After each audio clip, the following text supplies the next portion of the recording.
ரெண்டு பேருக்கு இப்போ நான் ஒன்று காட்ட போகிறேன். வர போகிறீங்களா ஓட போகிறீங்களா பார்க்கலாம். ஃபிஷ்ஷு இரு லைட். சுஷிக்கு பயம் இல்லை, டைனா தான் இப்போ ஓடுவான். என்னது அது? ஐ ஃபிஷ்ஷு கொன்று அம்மா தரமாட்டேன். டைனா இந்தா. ஐ ஜம்ப் பண்ணுறது. டைனா பற்றியா 7 ஊருக்கு ஓடுறாப்பார். எது காட்டினாலும் பயந்தாங்குழி. டைனா ஃபிஷ்ஷடி. ஏறி ஏறி பெட்டு மேலே படுத்துக்கோ. டைனா ஃபிஷ்மா. இந்த பாரு ஃபிஷ்ஷு. இப்போ தெரியுதா? ஓடுனீங்க இந்தாங்க ஃபிஷ்ஷு.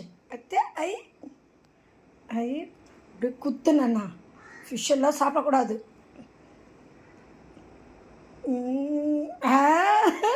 அப்படியே குத்து. நாக்கு பார்த்தியா அப்படியே வருது வெளியில்.